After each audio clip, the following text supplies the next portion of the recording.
Hashem Yeshua Hamashiach. Ibu bapak, saudara sekalian, kita jumpa kembali dalam pengajaran berikut ini. Sebelum kita masuk ke dalam pelajaran yang akan kita bahas bersama, mari kita berdoa dulu. Bapa di surga, Bapa di dalam nama Yesus Kristus Tuhan kami mengucap syukur bahwa di saat ini kami percaya ketika firman-Mu akan ditaburkan, Engkau bersama dengan kami semua. Engkau memberkati anak-Mu ini Tuhan yang dipersiapkan untuk menyampaikan kebenaran ini. Mari Tuhan memberkati anak-Mu ini, berikanlah hikmat daripada Tuhan sendiri, memberkati anak-Mu ini supaya boleh menyampaikan kebenaran firman Tuhan sesuai dengan kehendak-Mu. Memberkati semua pendengar atau semua orang yang menyaksikan acara ini, Tuhan memberkati mereka semua. Di dalam nama Tuhan Yesus kami berdoa. Haleluya. Amin. Baik, ibu bapak dan saudara, saya mau bercerita dulu tentang sebuah peristiwa yang terjadi di zaman Perjanjian Lama. Kisah ini sangat terkenal sekali di Israel, yaitu ketika Yusuf, kita tahu Yusuf saudara, Yusuf dibawa atau dijual ke Mesir. Cerita selanjutnya dari peristiwa ini, Yusuf akhirnya bisa menjadi penguasa orang kedua dari Firaun di Mesir. Yusuf masuk pertama kali sebagai wakil daripada orang-orang Ibrani, orang Israel, ya, di Mesir. Saudara-saudaranya tidak ada. Sampai suatu saat ketika bencana terjadi di Mesir, Yusuf dengan penuh hikmat, dia sudah persiapkan semuanya. Gudang-gudang persiapan logistik sudah disiapkan semuanya. Jadi ketika bencana kelaparan datang, sangat terkenal sekali Mesir di kalangan bangsa-bangsa di sekitar mereka. Akhirnya bangsa-bangsa di luar Mesir datang mencari gandum di Mesir. Tak terlupakan juga saudara-saudara Yusuf. Mereka datang dari utara menuju ke Mesir untuk mencari gandum. Singkat cerita saudara, akhirnya mereka bertemu. Saudara-saudara Yusuf bertemu dengan Yusuf. Yusuf sudah menjadi penguasa di sana.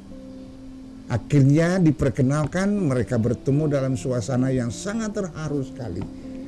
Tidak ada lagi kebencian akar pahit di antara mereka, terutama Yusuf yang dijual oleh saudara-saudaranya ke Mesir. Dan sekarang Yusuf telah menjadi penguasa, tidak ada kebencian. Akhirnya singkat cerita, Yusuf memperkenalkan saudara-saudaranya kepada Firaun.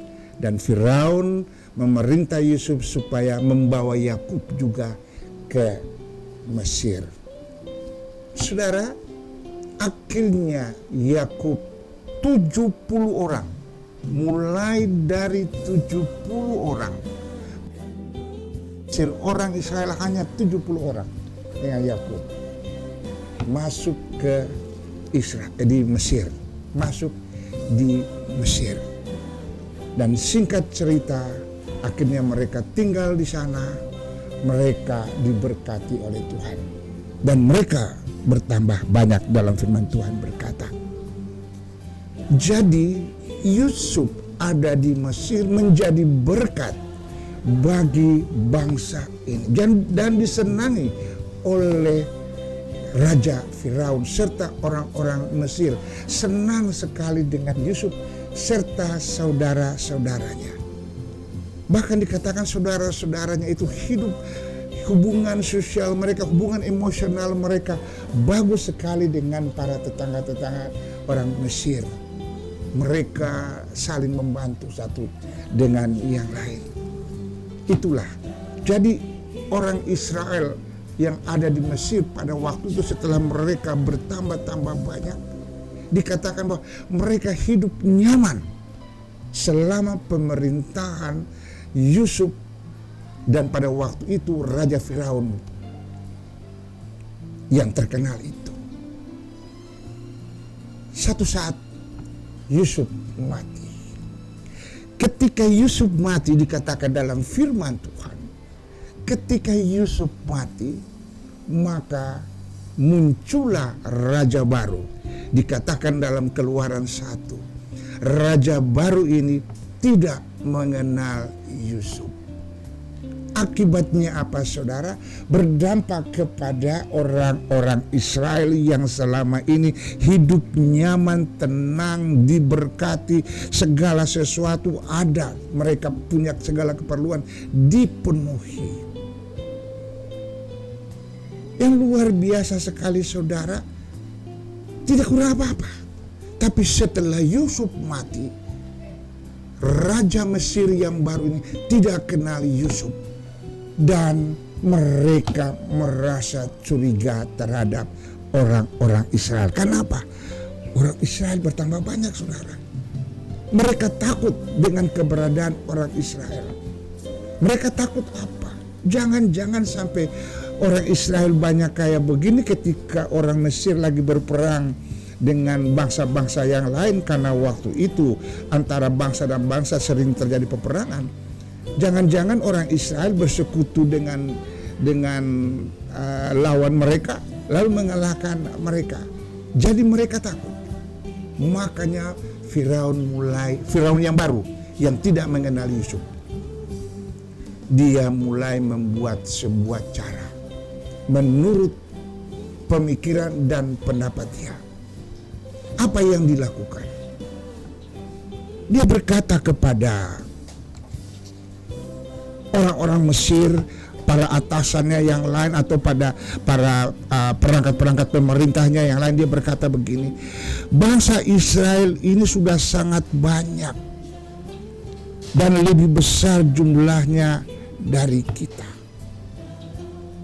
Ini satu periode sesudah kematian Yusuf membawa perubahan menyeluruh terhadap keadaan orang Israel di Mesir, saudara. Dari bangsa yang awalnya disenangi oleh penguasa sampai tiba menjadi budak-budak yang kekuatannya justru sangat mengkhawatirkan dinasti yang baru ini yang tidak mengenal Yusuf. Sebab itu Firaun yang baru ini mulai berpikir bagaimana dia harus mengatasi bangsa Israel ini dengan hikmat yang dia punya. Luar biasa, saudara. Dia panggil dia punya para pejabat-pejabat yang lain, lalu dia berkata, bangsa Israel ini sudah banyak dan lebih besar jumlahnya dari kita. Saya coba membacakannya di dalam Keluaran 1 ayat 9, saudara ya. Bangsa Israel itu sangat banyak dan lebih besar jumlahnya daripada kita. Perhatikan ini, saudara. Marilah kita bertindak dengan bijaksana terhadap mereka, supaya mereka jangan bertambah banyak lagi. Jika terjadi peperangan, jangan bersekutu nanti dengan musuh kita dan memerangi kita, lalu pergi ke dari negeri ini. Inilah yang dikhawatirkan oleh Firaun yang baru ini. Keberadaan orang Israel justru mengkhawatirkan Firaun, sehingga dia membuat cara bagaimana supaya orang Israel ini sebentar lagi tidak mampu. Jangan caranya bagaimana? Dia mau membunuh mereka, dia membutuhkan mereka. Dia mau menyuruh mereka pergi, dia juga membutuhkan mereka. Bahkan tetangga-tetangga mereka juga atau bangsa Mesir yang lain juga, rakyat Mesir juga membutuhkan bangsa Israel. Untuk apa? Jadi budak. Lalu raja ini mulai berpikir, gampang. Kumpul mereka, suruh mereka bangun itu kota perbekalan yang ada 2, Piton dan Ramses itu, kerja paksa di sana. Dengan catatan, dengan harapan, ketika mereka bekerja di sana kerja paksa, mereka secara perlahan-lahan akan berkurang, mati secara perlahan-lahan. Lalu semakin hari semakin berkurang. Sementara itu pembangunan terus berjalan. Tapi apa yang terjadi, saudara? Tuhan tidak pernah meninggalkan umatnya. Terus orang Israel bertambah banyak. Semakin takutlah Raja Firaun. Lalu dari dosa yang satu membuat kerja paksa orang Israel supaya mereka mati, dia masuk kepada dosa yang lain. Apa itu, saudara? Dia panggil itu kepala bidan, Pua dan si siapa ini? Dikatakan di sini ada 2 bidan ini, dia panggil mereka Sifra dan Pua. Dia panggil mereka dan dia menginstruksikan kepada mereka, kalau kamu melahirkan atau kamu proses kelahiran daripada orang-orang Israel, kalau laki-laki, bayi laki-laki, bunuh. Kalau bayi laki-laki, bunuh. Itu instruksi daripada Firaun. Ya, yang pertama dia gagal ketika dia suruh orang kerja paksa, dia gagal. Karena bertambah banyak terus. Dia masuk kepada dosa yang kedua, suruh bunuh anak-anak bayi-bayi Israel yang laki-laki, yang perempuannya tidak. Kenapa? Dia mengatakan begini, kalau yang laki-laki hidup bisa berperang, bahaya kita. Tetapi kalau yang perempuan hidup, untung kita. Kenapa? Kita bisa pakai mereka jadi budak. Dan selanjutnya mereka bisa juga jadi istri orang-orang Israel, orang-orang Mesir. Lalu kalau jadi orang Mesir, kawin dengan orang Mesir, mereka punya darah Israel sudah berkurang, kualitas Israel sudah berkurang, sehingga kebangsaan mereka hilang. Itu caranya si Firaun melakukan hal seperti itu. Ya, dia suruh untuk bunuh mereka. Nah, jadi karena khawatirnya Firaun ini, saudaraku, sebaliknya di antara kekhawatirannya di balik itu, dia juga mengambil keuntungan dari keberadaan orang Israel yang tenaga mereka butuhkan. Lalu dia bilang begini di ayat yang ke-10, marilah kita bertindak dengan bijaksana terhadap mereka. Supaya apa? Supaya mereka jangan bertambah banyak lagi. Saudara, saya mau katakan kepada saudara, kata bertindak dengan bijaksana, saudara harus paham baik-baik. Bahasa aslinya lebih banyak diterjemahkan bertindak dengan licik, bukan bijaksana. Bertindak dengan licik. Ini terjemahan cerdik. Bertindak dengan cerdik. Ini terjemahannya. Kenapa? Dengan kecerdikan itulah dia menggunakan kebijaksanaan dan kecerdikan dunia untuk mengalahkan orang-orang Israel. Ya. Nah, jadi saya mau katakan kepada saudara, inilah dari dosa satu mempengaruhi dia melakukan dosa yang lain. Dan mari kita lihat, saudara, ada tindakan yang dikatakan bijaksana oleh Firaun ini, yaitu cerdik ini, ada 3. Ada 3, saudara. Pertama, menindas bangsa Israel dan memberikan mereka kerja paksa.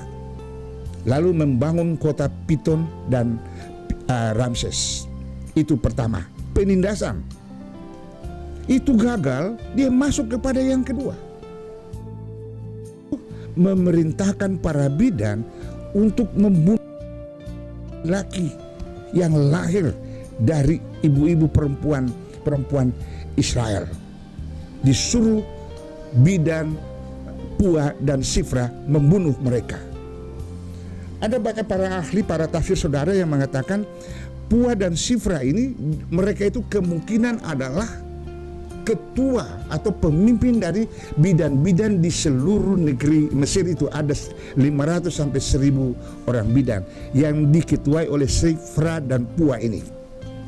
Jadi Sifra dan Pua ini juga punya pengaruh di antara bidan-bidan ini. Jadi ketika Firaun menyuruh membunuh bayi-bayi laki-laki ini saja, karena laki-laki itu bisa berperang dan seterusnya. Ini apa yang dilakukan oleh Pua dan Sifra, saudara. Mari kita lihat, ini luar biasa sekali, menarik apa yang terjadi dengan bidan ini. Apakah mereka membunuh anak laki-laki yang lahir dari perempuan Israel?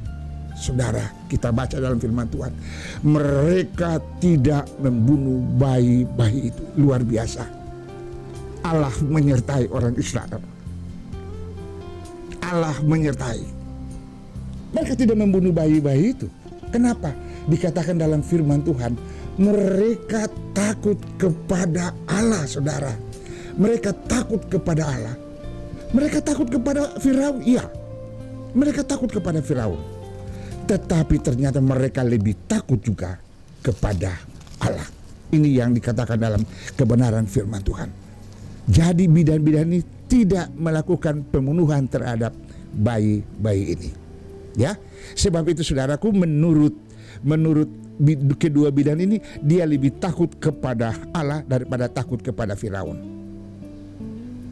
Kisah Rasul-Rasul 5 berkata begini, kita harus lebih, ayat 29, Kisah Rasul-Rasul 5 ayat 29, saudara, kita harus lebih taat kepada Allah daripada kepada manusia. Saudara mau taat kepada Allah atau kepada manusia? Banyak kita kompromi, saudara. Banyak kita kompromi, ya, dengan alasan, wah, soalnya saya tidak dapat melakukan apa-apa, jadi sudah kita lakukan, nanti lihat aja, Tuhan akan menolong kita, Tuhan akan bekerja begini buat kita. Tetapi keadaan sekarang harus begini, kita harus lakukan ini. Ini sudah kompromi, ya. Apa yang Tuhan kehendaki itu harus dilakukan. Takut kepada Tuhan, taat kepada Tuhan adalah lebih besar daripada takut kepada manusia. Nah, akibatnya apa, saudara? Tindakan Pua dan Sef dan yang bidan yang satu ini, orang Israel terus bertambah banyak.